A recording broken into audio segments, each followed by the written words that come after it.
years of volunteer work, community organizing, and 16 years in local government, 12 of those as mayor. Wimmer's Wilderness is an informed look at politics, community, government, environment, and education from a local perspective. Today we're joined by Marissa of Springhill Heritage Farm. Marissa, I kind of got introduced to you looking, I think originally on Instagram, and you're set up in Chetek, Wisconsin, which is where I have my bees and do all my candle making and lip balm making and all that good stuff. And I was just really fascinated by your approach to have some of the best raised and tasting meats available, and kind of what got you into that, and what got you to this point in your life. Well, thank you so much for having me. So I grew up on a farm. In fact, I grew up on this farm. My father was a dairy farmer, and so I've always loved farming and loved taking care of livestock, but I kind of had to go sow my oats. They weren't very wild, but they were still oats. So I grew up, I became a registered nurse. I lived in Milwaukee for quite some time, and that was a great segment of my life, but I always wanted to return to the country and to farming and to raising livestock. So in 2016, my husband Stefan and I returned from Milwaukee. We purchased the family farm, and we very slowly but surely started raising animals. We started with just laying hens, then we added pastured meat chickens, and we started with just 4 pigs. We used to think that maybe we wanted to do beef, but then we tried pigs, and as it turns out, we love raising pigs on pasture. So things just grew a little bit every year. I think officially 2018 would be the first year that we were in business. We were incredibly small with just a few hundred pastured chickens and only 4 pigs. So we have significantly grown since then, although we're still certainly on the small side. And we're now producing pastured pork and pastured chicken, and we do a combination with the pork of bulk meat that's sold by the half and the whole, and then we also obtained our meat retail license to sell pork that is individually cut. And since we only do chicken and pork, we're kind of interested in other things such as lamb, but we're not there yet. But ultimately, we thought, there's a large variety of meat, and is it reasonable for just one small family farm to produce everything and really know what we're doing? And during that time, we had become friends with Amber and Logan Dwyer, who are neighbors of ours. And in fact, Amber grew up on a dairy farm about a mile south of me. We're fairly far apart in age, so I hadn't known her growing up, but we're from the very same neighborhood. So she and her husband had purchased his family farm, and we're doing something very similar to us. And they have very similar values, raise their animals in the same way. They do some chicken, but their primary focus is beef and turkey, all on pasture. So we decided to just start working together. And instead of, each farm trying to do all the things, we decided to work together as much as we can and really favor collaboration over competition. So we've both been growing kind of together, kind of separate, and so we have technically separate farms. We just do a lot of things together to make life easier. For example, everything from both of our farms is available for sale on our website. So customers can purchase both poultry, chicken, and turkey, and both red meat, pork, and beef. They can make them in one purchase online, and then they can pick them up on either of our farms, and then we also ship throughout the upper Midwest. And so there's a lot of behind. And get some good Chetek maple, it looks like, as well. We do. We do have maple syrup. We haven't quite figured out how to ship that yet. And I will say that neither one of us produces the maple syrup, but our wonderful neighbor, Rod Flug, he is a retired dairy farmer who lives about a mile north of us. And he hand harvests maple sap and boils it down over an honest-to-goodness wood fire and produces these amazing maple products.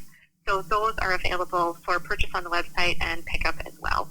It's a little bit shy of retail because I just funnel it straight to him. Like, he's just wonderful, and I'm very happy to provide a pickup source. So essentially they order it online and I'm like, hey, Rod, I need this. And so I go get it for pickup. And so there's certainly a lot of stuff that happens behind the scenes because neither of the farms have all of the products at both locations. So we do a lot of stopping at each other's places in preparation for pickups. Mm-hmm. Fortunately, and in one of the locations where I work at my day job, Amber and Logan live kind of like on the way home. So there are plenty of evenings where I stop at their farm and then I proceed home. And it just depends on how long we talk before I get in the car again to see how long that takes. Right. So well, the advantage. two minutes so of business. It certainly requires. 2 minutes of business and about 20 minutes of good talking, right? Oh, that absolutely happens. Plus, they have the cutest little girl, and I always have to see her. She's a little buddy. So there's a lot of stuff to make it happen behind the scenes, but it's well worth it. And in the future, as we grow, we'd certainly like to have things more streamlined. But for now, one of our big focuses is that we wanted customers to be able to get everything. Instead of having to make purchases at 2 separate farms, go to 2 separate farms, have transactions at 2 separate farms. This way, they can just order everything they want and pick it up in one place. And it's the same concept with our shipping. We ship our products together so that customers can order all 4 types of meats that they want and have them shipped together and just use one website, get to know, one farm online, even though it's kind of 2 farms from behind the scenes. But it's a lot more convenient for them, and we really value the whole concept of collaboration over competition because neither one of us loses anything by supporting the other and collaborating in our business. And it's been a real blessing in many ways because there are times where I'm like, I'm just too busy doing this, so they'll step in, and vice versa. Yeah, and that sounds phenomenal because oftentimes at any scale, and one of my previous lives, I worked in business finance and helping companies get up and going, and oftentimes even the smallest companies can feel like they're in an uber competitive environment and not look at those great collaboration opportunities. And this sounds just amazing, and you have to have a fair amount of trust as you're going into this as well. Oh, most certainly. So as you kind of started down this process, did you look at, because when I started with my bees and honey and stuff, I started looking at, okay, what are the regulations, what aren't the because everything's a little bit different wherever you're at. How did you kind of navigate that whole process? Well, I have to say that DATCP in Barron County is extremely supportive of small farmers. And can I'm really you say what that acronym is? Oh, boy. Or I would really have to look at it. Just sum it up what they do and what they're supposed to be doing.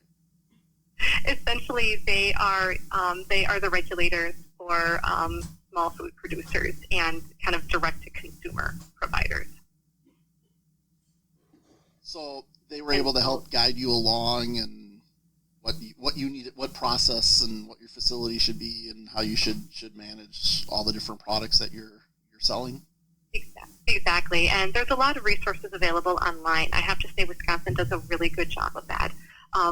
There are actual brochures that you can get online on the Wisconsin government website that are very specifically designed for farm-to-consumer meat producers.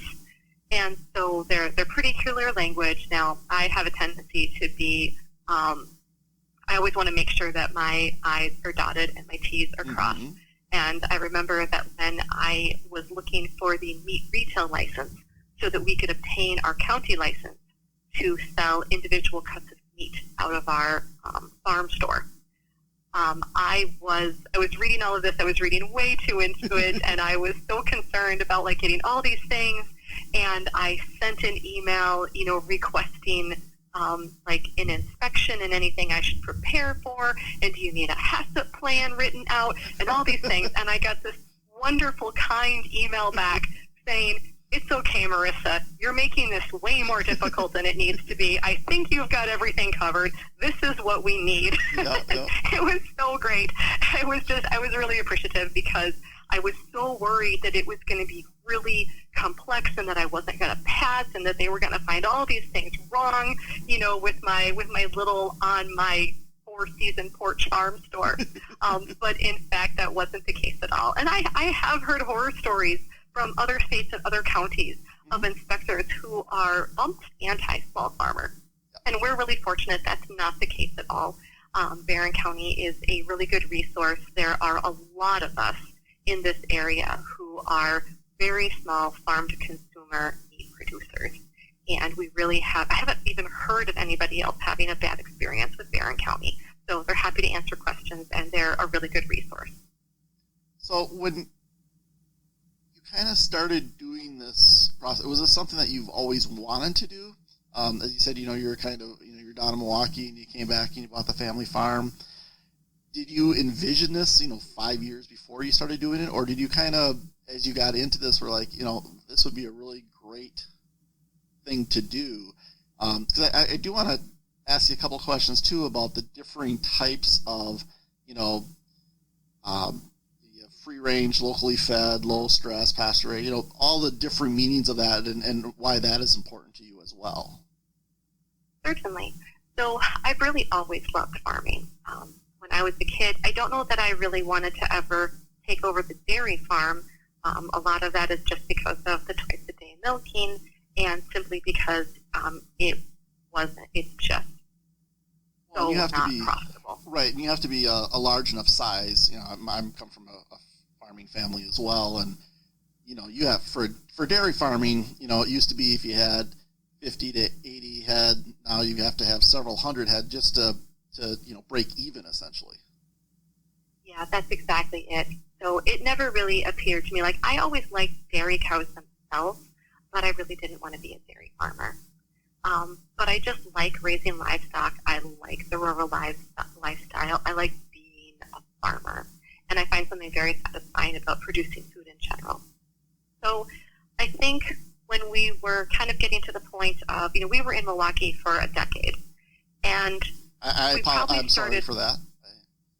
I have a lot of family in Milwaukee we visited. I'm more of a small town country boy myself, so I'm not a bigger city person. We really found like we really wanted that experience, and we loved it, and we had like some wonderful friends there, and we lived right smack dab in the middle of the city, and we had a great experience.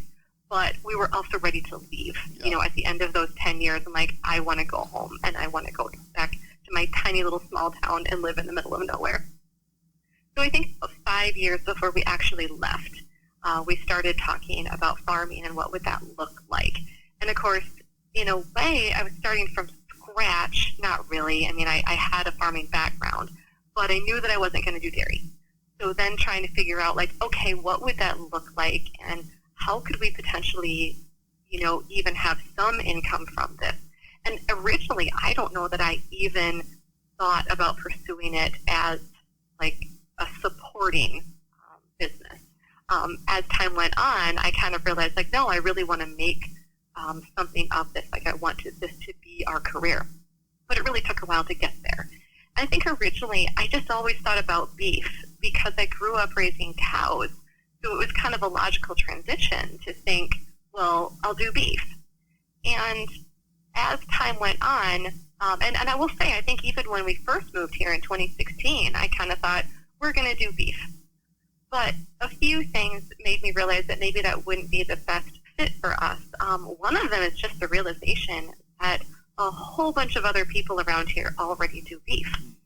So would it really be that beneficial to add, one more small producer of beef? And when I didn't really know what I was doing to begin with, so I'm like, well, I got to figure out something from scratch anyway. So then we started planting chickens just because that's a pretty easy thing to kind of on-ramp to. It doesn't require a ton of investment. It's a fairly short turnaround time. I'm like, well, I've raised chickens before, and so I can do that. So we first we did laying hens, and then the next year we started doing pasture chickens. And I read The Stress-Free Chicken Tractor by John Suskovich, and we made 4 chicken tractors exactly according to the book directions. And we just did everything he said, and it worked. And so we started doing our chickens. That was 2018.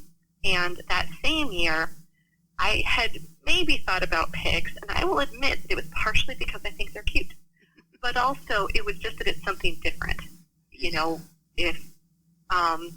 If beef is being produced everywhere. Well, I don't see a lot of people raising pork. Mm-hmm. And then one day in, I think it was early June of 2018, my friend Tanya called me. She's like, "Hey, Marissa, I just got a call that my friend's cousin who raises pigs has a bunch of runts, and he's selling them for like $20 each. So I'm going to get a couple and raise them. Do you want some?" And I had one of the few spontaneous moments of my life. Like, I'm usually a person who plans everything to the T. But at that moment, I'm like, yes. So I'm like, get me 4 of them. So soon after, here she comes with like a dog kennel with these 4 little pigs. Mm-hmm. And that is how I became a pig farmer.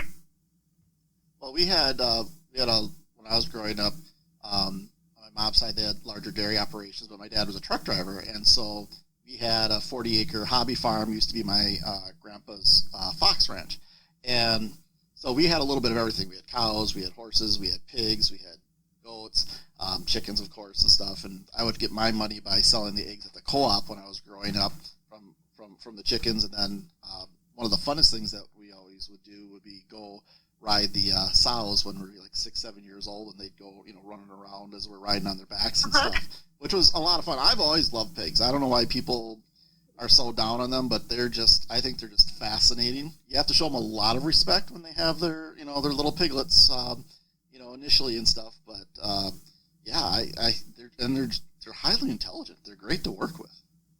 Yeah, they are. We really enjoy them, and we found raising them on pasture, they really don't stink when they have plenty of room. Right. And they're just so happy out there, and they're so cute. Like, the cute thing was not a lie.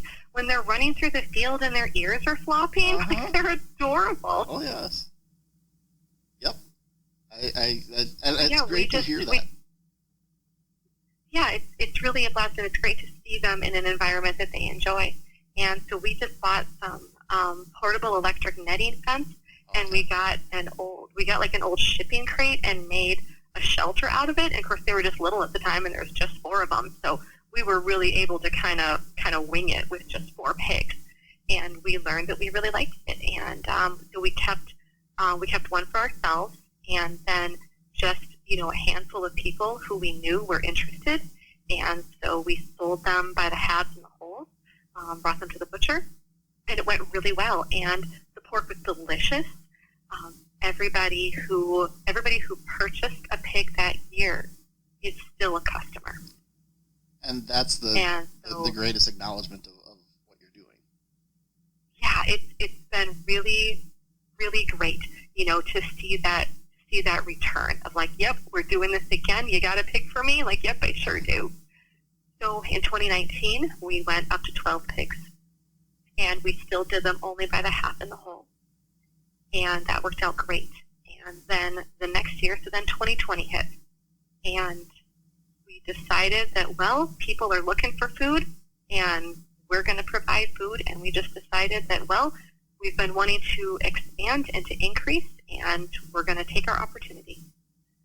And then a friend of a friend had a lot of young pigs and was very concerned about being, he's not a farm-to-table operation.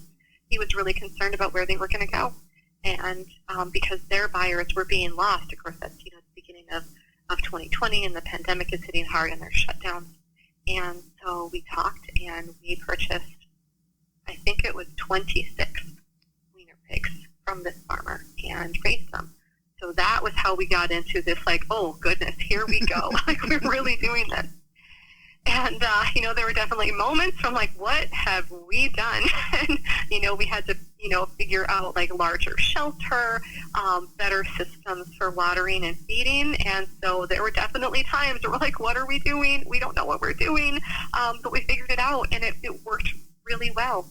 And that was the year that, so we kept doing halves and wholes. We went up to 16 pigs, raising for half and wholes, and that goes to a custom exempt butcher, where people buy the live animal or share it, and then they get custom butchering and pick up their meat from the butcher.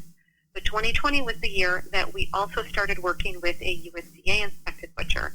So we take them in, we pay for the butchering up front, and then we get the cuts back, and we obtained our meat retail license from Barron County, and that's when we began selling individual cuts of meat. really well. And, people would come get our meat and it'd be like, this is the best chicken or the best pork that I've had since I was a kid growing up on a farm.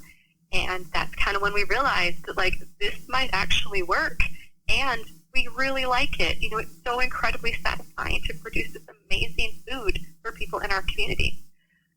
So the other thing we realized, raising, I think we only did 200 some meat chickens because we just couldn't get enough chicks that year. But we realized that with 26 pigs and 200 plus meat chickens, is that we were absolutely at our limit. My husband is a diesel mechanic by trade. Okay. He was working like 50 hours a week. Yep. I'm a registered nurse. I was working 32 hours a week. And we made it through 2020 by the skin of our teeth. And we were so absolutely exhausted by the time we got all of our animals butchered. And we just kind of collapsed at the end. And it took a while of almost recovery to even figure out, oh my gosh, do we want to do this again? But we ultimately decided that we want to do this again, but we realized that had brought us to a crossroads. Like, we are either going to increase more and we're going to have someone be a full-time farmer and we're going to do this. Yes. And we're going to be professionals and we're going to grow and we're going to make this a real business and that's what we focus on. Mm-hmm. Or we're going to go in the other direction and we're just going to be hobby farmers and we're just going to raise enough for us, maybe immediate family and a couple of friends, and that's it.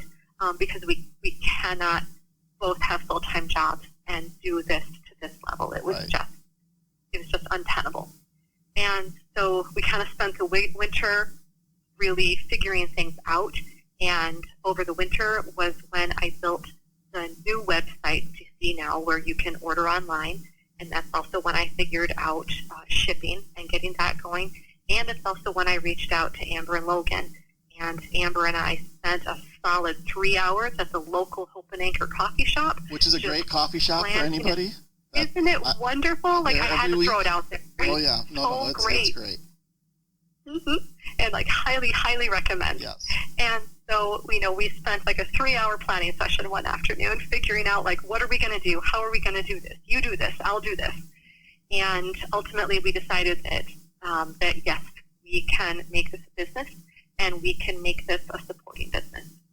So Stefan left his diesel mechanic job in early April. I kept my job because I like being a nurse, but also I had less of a commute. I have better health insurance, right. And my job is a lot more flexible. You can be a full-time nurse. It's very difficult to be a full-time diesel mechanic. So even though, interestingly enough, I'm probably the one that likes farming more. He likes it well enough to do it, and fortunately, the man loves me. Yeah, that always helps. It really does. I mean, I like to tease him that back in '98 he made a terrible decision, and now he's stuck with it. But for the most part, he seems okay with it, and it's worked out very well. Well, that's the same year that I got married as well, so good year. Oh, nice. Yes. It was a good year. Yes. And so he left his position and became a full-time farmer, and we have been thankful for that ever since. We have gone through this year. We went back to getting 300 plus chickens.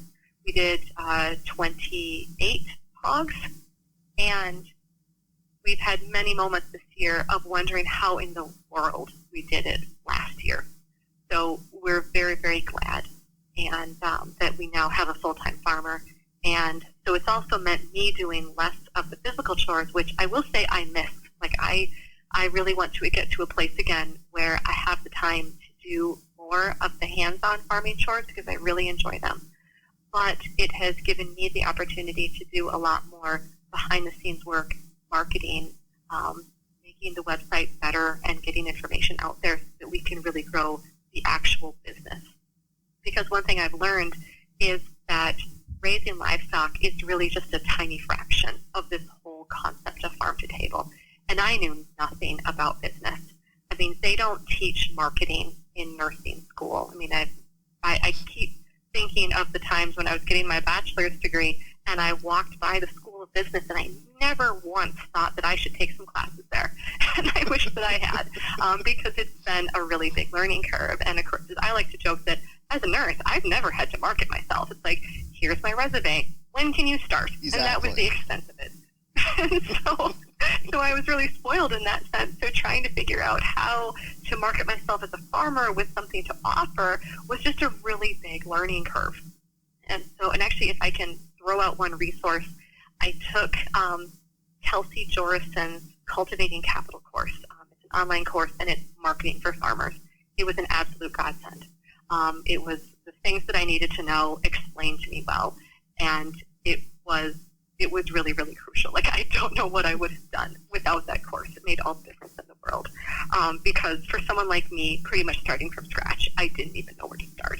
And I still, go through the course, and I'm trying to, glean more and improve things as time goes on. But that was a really big learning curve for me. But I kind of enjoy it once I'm getting there. And we do have a running joke that our real motto of the farm is, we don't know what we're doing, but we're doing it anyway.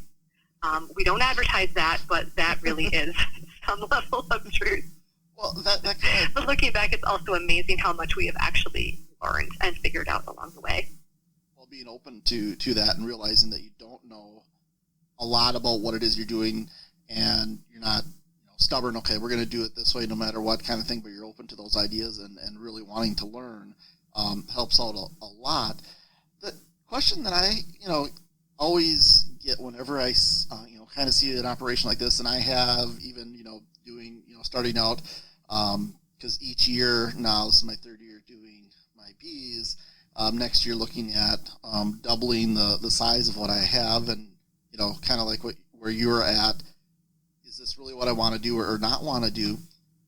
Do you find, because when you're smaller, you don't need as many sales to sell out of everything. Are you reaching a point where you really need to kind of market yourself, or is there just so much demand to have, good high quality meat raised in an ethical way, in a healthy way, that you're kind of trying to fill a demand that's already there? I think that's kind of an interesting topic to explore here. So if you have a lot of great wisdom to share with us, that'd be wonderful. Yeah, we are definitely having to market ourselves. One thing that is a challenge is that we are in a fairly low income area, mm-hmm. and our products are more high end. Yes. And I often wish it wasn't that way. I really wish that I could offer products that are affordable to absolutely everybody, because I think everybody should be able to access local, well-raised food. But the reality is, in order for us to have any level of profit, we have to have fairly high prices, and that just reflects all the work that goes into raising these animals. Well, but that also makes the marketing a little more challenging, because, the easy marketing is people who know us and people who are local to the community. And we reach out more and more and reach those people. However, in a fairly low-income, fairly rural area, there is not a huge market of people who are looking for what we offer at the price point we offer. And that was a big reason that we decided to get into shipping, because shipping really allows us to reach a bigger customer base of people who are interested in our product at the price point that we offer it. Long term, I certainly have dreams of becoming more efficient and being able to decrease our prices to make it more accessible.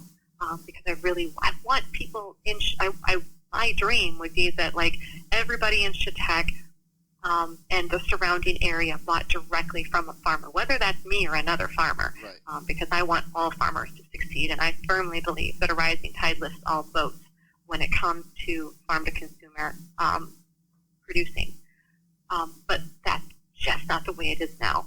So since it's not, I need to figure out how to reach my target customer. And that meant shipping. And that definitely means learning about marketing, which is why I took Kelsey's course, which has helped so much, because I had no idea how to do that. And I'm still learning. It's still very much a process, and I still feel awkward as all get out when I put my face on my Instagram stories. And I find myself thinking, am I really filming myself walking to the wood stove? Yep, I sure am. Yep. Why am I doing this? Nobody wants to see this. This is ridiculous.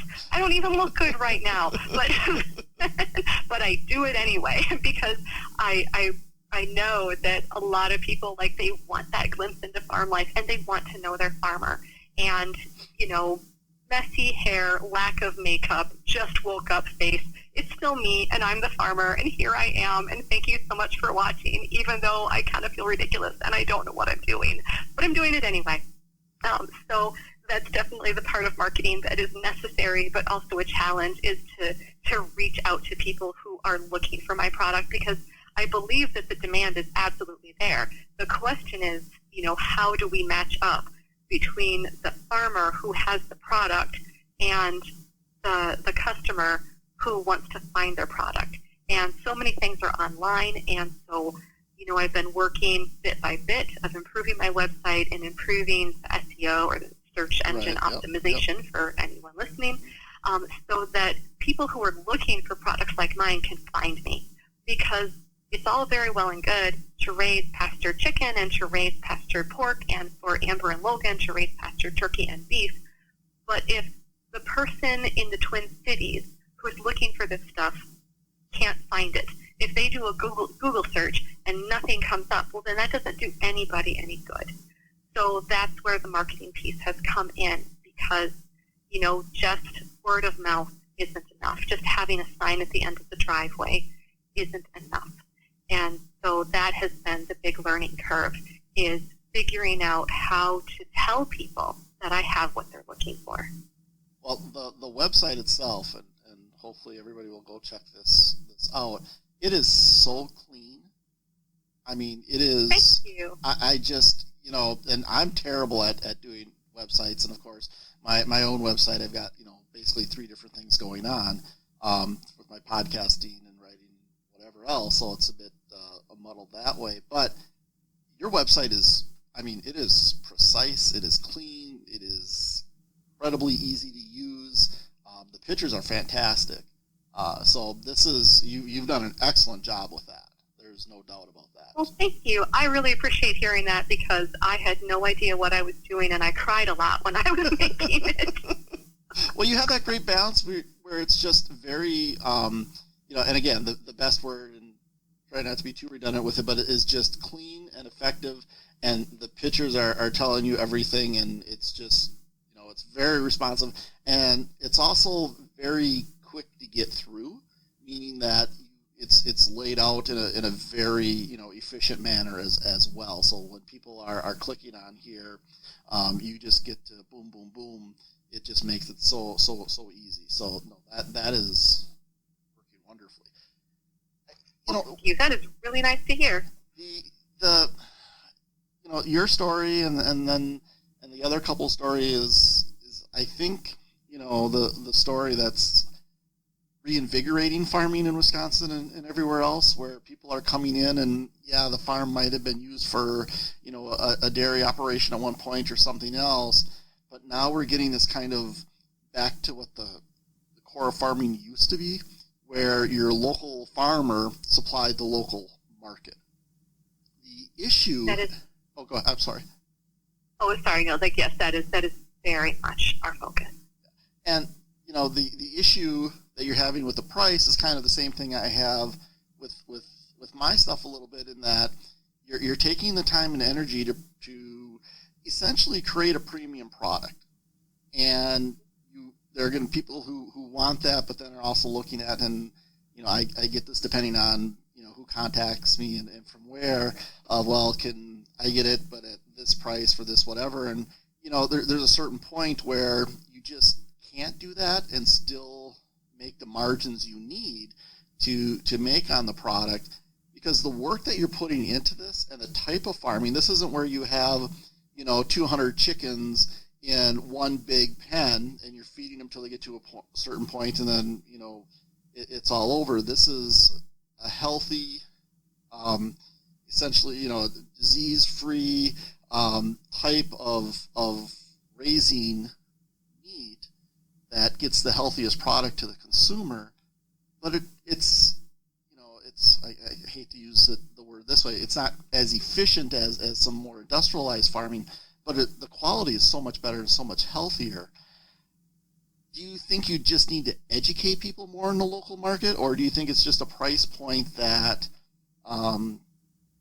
be more difficult.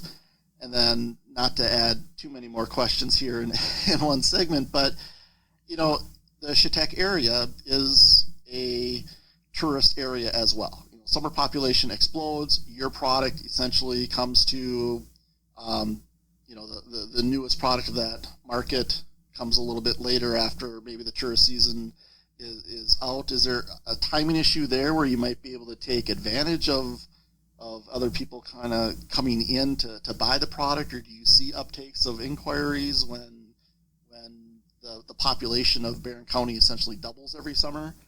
Can you kind of fit those pieces together? Yeah, so that's definitely the issue. Like it takes so much work to go into producing this food that we just have to have a higher price point, because when you're moving chickens to fresh grass by hand every single day, and moving an entire paddock of pigs every single week, all of that labor and the equipment required, it costs, and there's just no way around that. I do think that for a lot of people, it is simply a price point. Certainly for people who can afford food like what we offer, once they've had it, they frequently come back because it's really good. Yeah. We just our meat tastes wonderful. And there's a lot of satisfaction in knowing where it came from and knowing the farmer. But, if you've got a couple and they are both working in factory jobs, making $16 an hour and trying to raise two or three kids, there is no amount of budgeting, there is no amount of education that makes it possible to pay $9.95 a pound for pork chops. And, it's just an example, but it just doesn't work that way. And I will say I do have a little bit of a soapbox on this, because having had times in my life where I have had a very low income and had very little choices, there's only so much that you can change when you just are living at a very low income level. And one thing that I find frustrating about some of my fellow farmers, especially in the regenerative agriculture space, is that sometimes there's a tendency to blame consumers for not prioritizing well enough in order to buy our products. And I just think that's incredibly unfair. And I will always be the first person to say that, yes, I would love your business. But you know what? If you need to go to Aldi and buy all of your food there in order to feed your family nutritious, wholesome food, then I think that you should do that. And don't feel guilty for a second. Because there are just certain price points that people cannot hit, whether they have other expenses factoring into it or their income is at a certain level, and no amount of education or prioritization can change that. And I truly do not want someone to ever, buy something from me and then worry about how they're going to pay their electricity bill. I really, really hope that person does whatever they can to put food on their table from any source. Because as much as I think I raise a quality product, and as proud as I am for how I produce food and how I treat my animals, the reality is that while our larger agriculture system might not be ideal, it does produce safe food. And so if people need to make choices about whether or not they can feed their family, pay their bills, and take their kids on a once-a-year 2-day vacation, I don't want them sacrificing in order to be able to pay my prices when it's really not reasonable for them to do so. I would prefer a world in which they could. I would prefer a world in which they didn't have to make those sacrifices and make those choices. I would prefer a world in which locally produced food had a reasonable enough price point that it was accessible to every single person who lived here. Let's see, as far as tourists coming in, we were able to sell to a few tourists, but that is another area where I need to work on my marketing, because tourists would need to be able to know about me before they come into town. So I have various ideas on that, and I probably will end up working with the Chamber of Commerce and the Tourism Board, because I would like to be able to reach out through resort owners to possibly ask them to let their clients know about different potentials for local food in the area. And so I would kind of need some logistics on, like, when would be a good time for pickup? Could we somehow offer delivery to cabins ahead of time? Because I would love for, people to vacation in this area and then eat local food during that time. And I mean, if I am vacationing, I would be delighted to be able to pick that up easily. But of course, without good marketing, they have no way of me even knowing that we exist. And so that's kind of what, my challenge in learning more about marketing is all about, is reaching the people that I need to reach, because certainly the demand is there, but they need to know that I exist. So I need to learn ways to tell them. So I'm definitely interested in that and kind of figuring it out. Yeah. As far as, like a seasonal pattern to our purchases and to our sales, we really haven't even been in business and at this level of business long enough to notice the pattern. Because typically, like before we started selling individual cuts of meat and we were only doing halves and wholes of pigs, we would only sell in the fall. And then it wasn't until, I believe it was August of 2020, was the first time that we got pork cuts back from the butcher, and that was when we obtained our initial meat retail license from the county. So that was just over a year ago. So far, a lot of it has just been me marketing and trying to figure things out. And then, of course, the shipping and reaching out to other areas has been a very, very slow ramp up. We're starting to gain some traction. We're shipping out more. But it's definitely been a slow process because we're really small and everything is a learning curve. So I don't really have a good sense yet of, what everything is going to look like. Because this time of year, last year, I wasn't shipping. But this time of year, this year, we shipped 3 turkeys. And so it kind of remains to be seen how that seasonal cycle is going to be. And I kind of forgot, was there one more question? Because I get focused and then I kind of go off on a tear and then I forget where I was to begin with. Nope, that answers it. And working, and I'm doing the same thing, joining the Chamber of Commerce there and just trying to tie in a little bit and kind of figuring out where might be the best way to get, to open up some more markets and that. As you're going through this process, do you have other business people in the area that you kind of talk with, kind of any mentoring, anything along that line? You seem like you've been really good at finding a lot of different resources that's helped guide you along, but have you been able to work with people who have been in business for quite a while? I've talked with a few people, and of course, being from this area, I know everybody. Yes. So, I have casual conversations with people. We haven't really done much as far as like forming business alliances or working together, and part of that is that because we're still so small, like we almost don't even have as much to offer. And of course, since last year, we were just barely managing to do everything. This has really been the first year that I'm even starting to kind of like get my arms around the concept of what are we as a business, where do we want to go in the future, how are we going to get there? So I'm still very much in the early process of all of this. Like I have a ton of ideas, but implementing every single one of them, takes a long time. I would dearly love to like provide pigs for catering. Like for example, the owners of Hope and Anchor are starting the coffee house. They're starting to do catering. And like, I would love to be able to provide pigs for them. And there's the mill in town, which is a wedding venue that was made out of an old feed mill. It's this amazing place. So I would dearly love to partner with the caterer, to partner with the mill, so that we had options for providing like weddings and venues that do all of this. But I'm so far away from that now that, at this point, it's just kind of ideas. Like we're still like really getting a hold of shipping. Like we're not even to the point of selling out all of our stock. So we're just very not far along the path of all of this. So while I have really great ideas, Everything that I have implemented so far has taken about 7 times longer than I hoped that it would. And I say that about shipping. I say that about creating the website. So it's all just a very long process. So there's a lot of someday, but not yet. Right.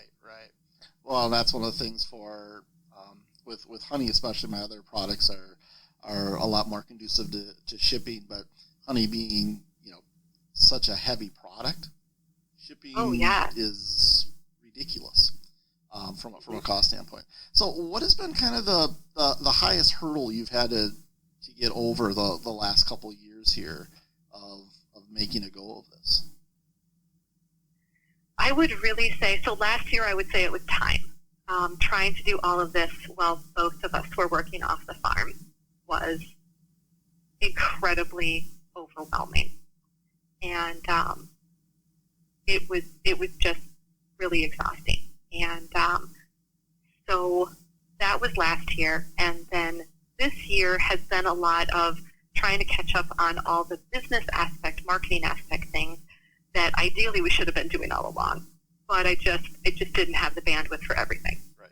So at this point, I would really say that marketing and reaching customers who want what I have to offer is probably the biggest hurdle. And, it's a hurdle just because I'm rural, trying to reach people, trying to reach the right people is definitely a challenge. And since I started out knowing absolutely nothing about it, the combination of learning about it and doing it while trying to grow a business, I say would probably be the biggest, hurdle that I think I'm still really in the process of jumping. I wouldn't say that I've even cleared it yet. And what's your greatest success? I mean, what really has worked better than you could have imagined in this process? I think doing online ordering has been amazing. I've had multiple customers find me and buy from me because they could find me online. They could see what we offered, and they weren't having to guess. They didn't feel like they had to navigate like a special farmer code. They could just go online. It looked familiar, like I can get this. And then on top of that, I would say repeat customers.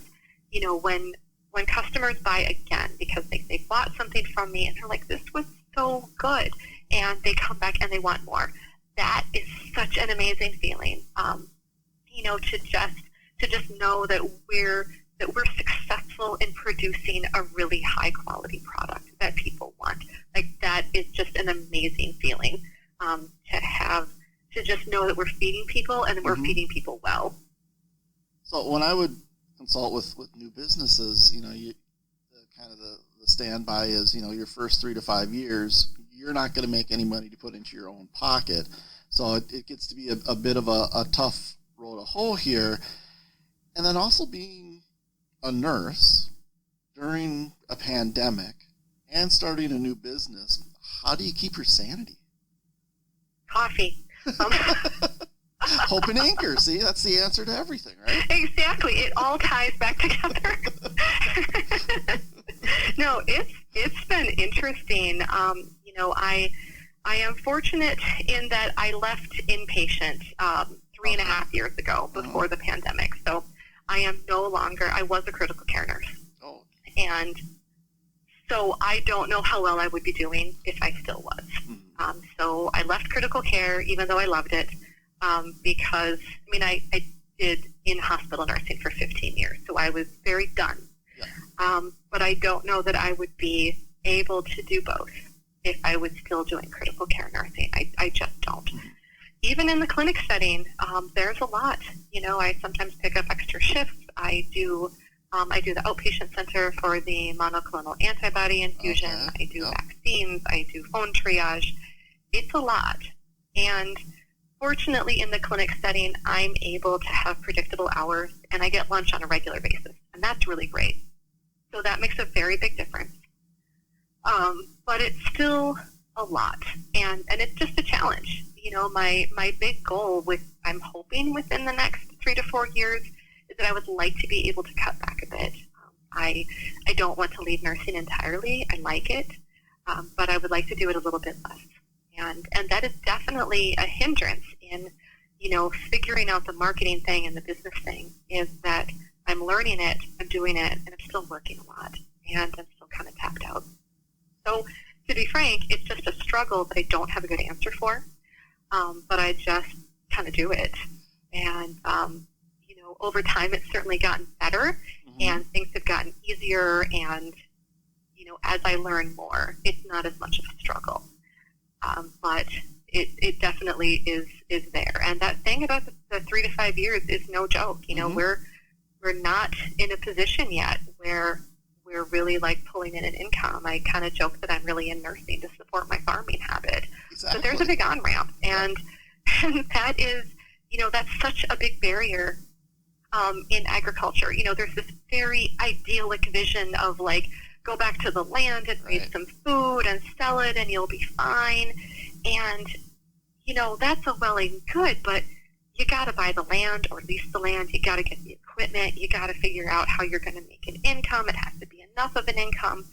And we were incredibly fortunate in that, we were in our late 30s by the time we purchased this land, and we both had careers. Right. And I don't know how somebody would do it if they were much younger, or if they were, if they didn't have those resources, if they didn't have a job that they could work that paid them well, that gave them health insurance, and they tried to start farming. And I don't want to discourage anybody from doing that.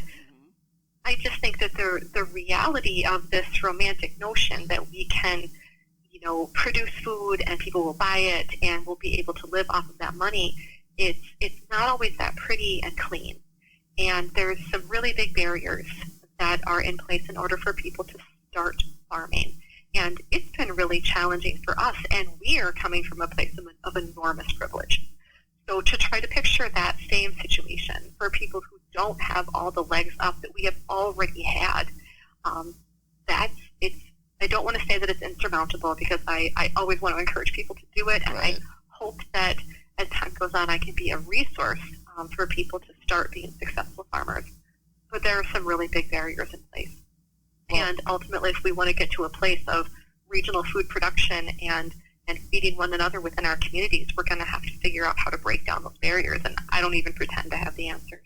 Well, but you're a couple, like so many couples that are in farming, where there is a person who has that day job because of the benefits, because you don't make enough farming, if you've been doing it for 20 years often, to be able to afford health care and all that as well. So that's kind of a normal situation where you need to have somebody who's kind of has that regular professional job for the health benefits and everything else. But I don't think it's discouraging so much as it's a realistic picture. And it is hard to do what you're doing, because I think you're right. You see in a lot of different places where people say, well, just go back to the land and do exactly like you said. But that's a tough road to hoe. I mean, it is a lot of work. It's a lot of stress, a lot of not knowing. And if you have a bad year, you can be done. If you had something that ran through your herd of pigs, right? How do you recover from that? What do we do? Yeah. And that's the nature of farming. Doesn't matter what kind of, if you're a crop farmer, dairy farmer, livestock farmer, you can have one bad year, and that can be devastating.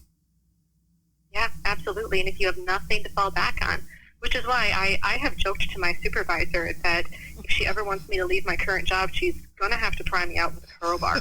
Because, I do like it, but also there's that level of security of, so we now have our own business, and our revenue is completely up to us, and it varies a lot, and it's all based on skill set and weather and luck and all sorts, and shipping and all sorts of things. Yes. But we have that paycheck coming in every 2 weeks, and that makes an enormous difference. It makes an enormous difference in our ability to weather risk. It helps in the decisions that we make, because it keeps us away from that edge, and it keeps us from being like afraid and desperate. And so, while we're certainly not reckless, I am not a risk taker by any definition. Let me tell you, 10 years in working trauma ICU, no risk taking. You saw a lot of risks being taken. Oh, my goodness, my goodness. And so, and I will say it's not just physical risk, it just kind of extends to like, it really makes you think about like, what are all the potential outcomes? But it does give us more of an ability to take chances because we know that we have a fallback. We know that thanks to my income, we can pay our mortgage. So that kind of gives us the ability to try this.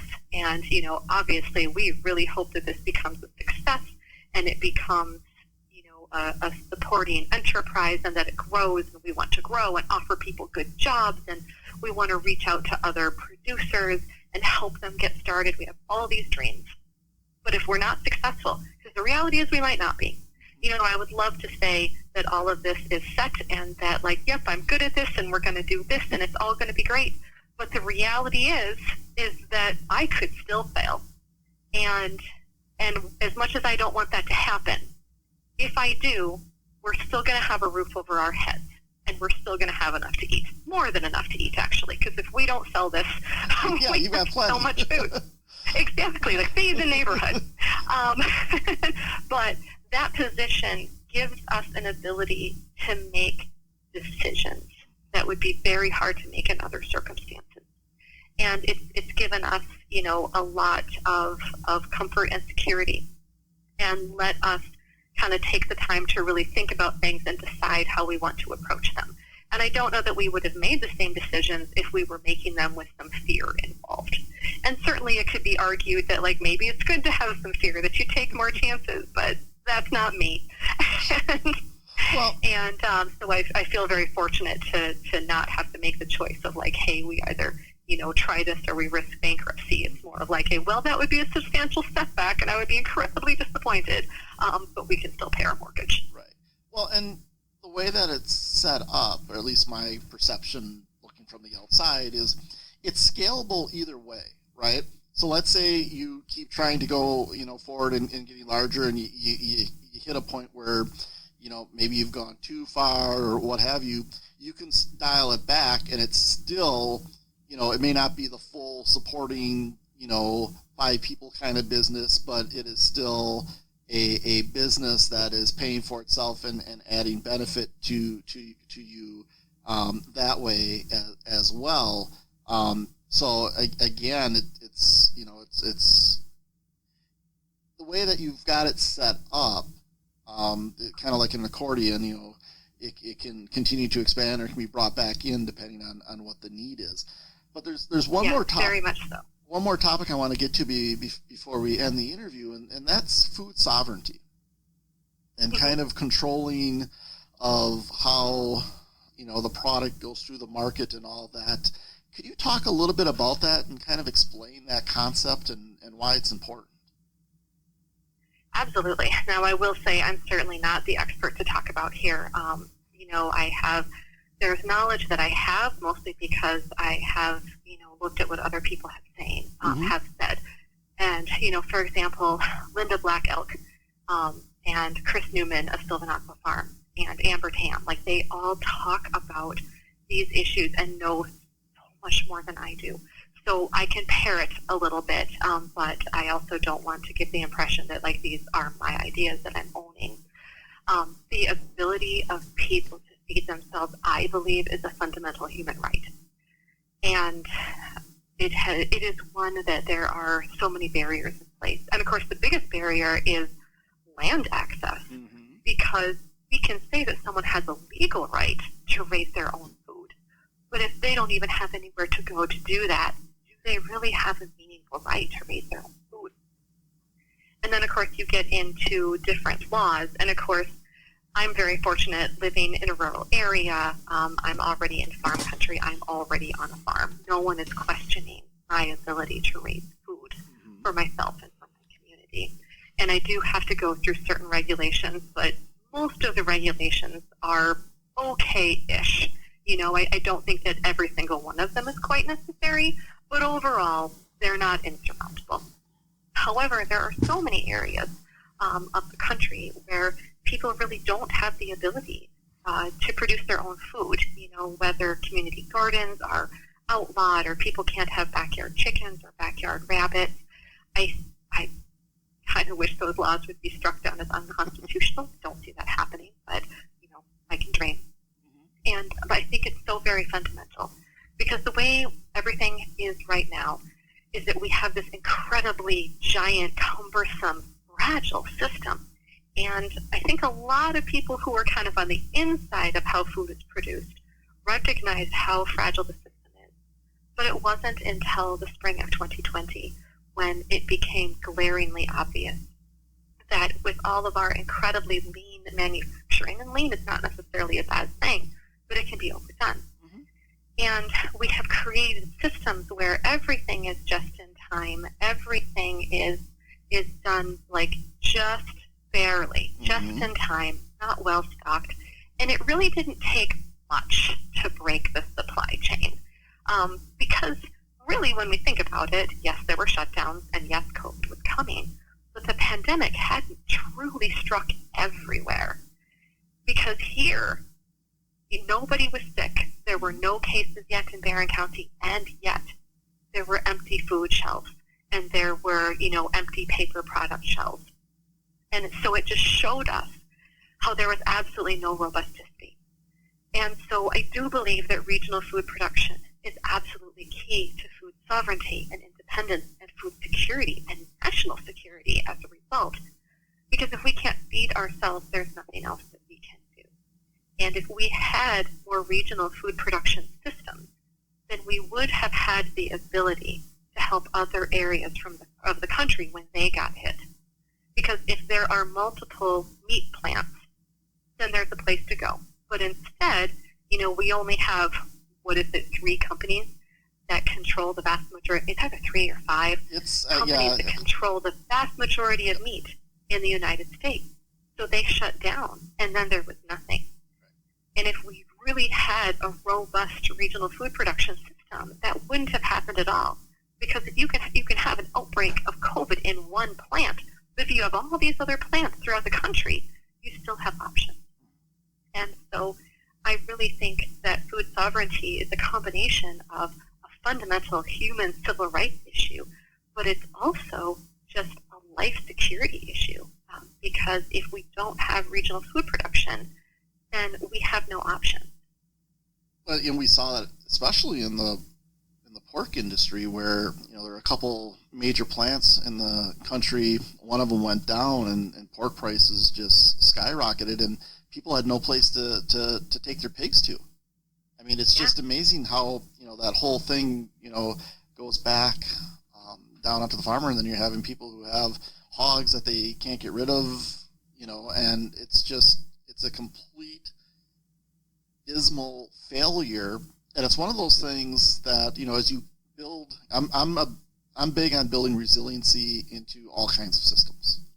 It doesn't matter what it is. And in our food system, if we don't look at this and learn from it, because it makes us, it's a huge security issue. Because if you can do something to 1 or 2 plants, and now you have essentially frozen out an entire food group, or and industry, and what that does, and what it does to prices, and the extra costs, and as we're talking earlier about how not everybody can afford certain types of food, and that type of thing. But then when you get the your most your lower price sources of meat, and that goes skyrocketing up, then they don't have access to any type of meat protein like that. It's a big issue, and having the diversification of sources and each area, because you can have a larger regional, but having more of the local options there that are kept, it's not going to become a $10 million business, but it is a food supplier locally, regionally, statewide, nationally. You have all these different ones playing their pieces. So if any one area goes down, as you said, now you can help supply the area that is run into that issue. So exactly. I just and I hadn't given that topic much thought. I'm going to actually be writing an article on it for another publication, as I've been doing some research on food sovereignty. But I want to give you credit for kind of introducing me a little bit more. And I've seen it more on a global scale where you're looking at, a lot of different countries that aren't able to provide, nationwide their own food sources. But I hadn't thought of it from kind of that local community level, which personally I'm ashamed of because I'm a local community guy, and that's my whole reason for doing podcasts and everything else. But nobody can see everything. Right, yeah.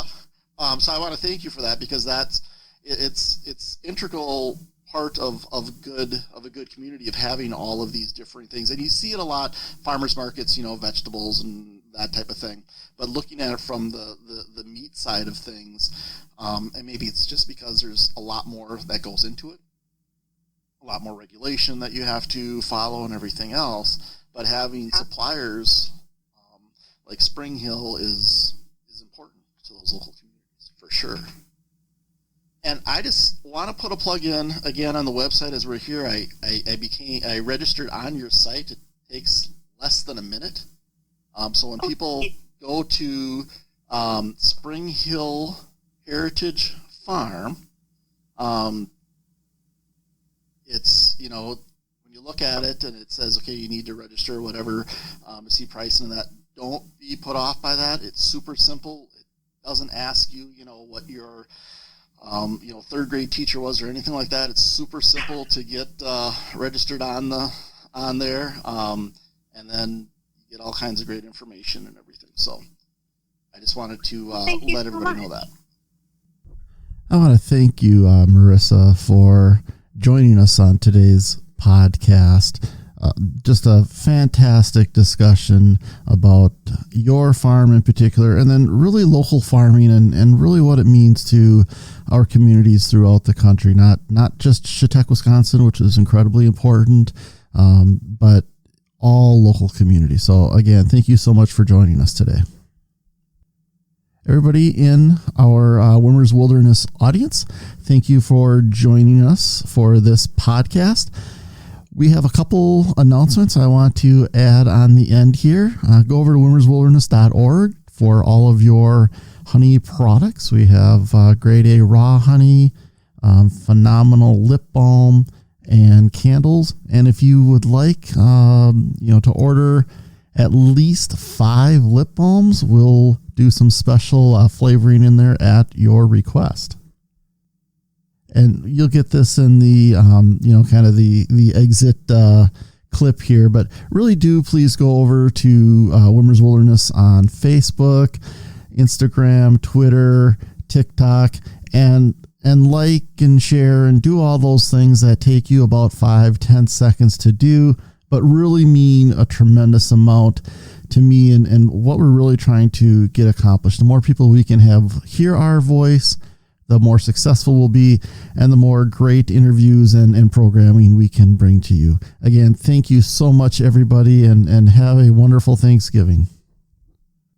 Thank you for joining us today. Help us spread the word by telling your friends, family, and heck, even your frenemies that they can find us on iTunes, Spotify, Luminary, iHeartRadio, Stitcher, Google Podcasts, TuneIn Radio. Pretty much anywhere you can find a podcast, you're going to find Wimmer's Wilderness. To learn more about us, go to wimmerswilderness.org. Make sure to follow us on Facebook, Twitter, and Instagram at Wimmer's Wilderness.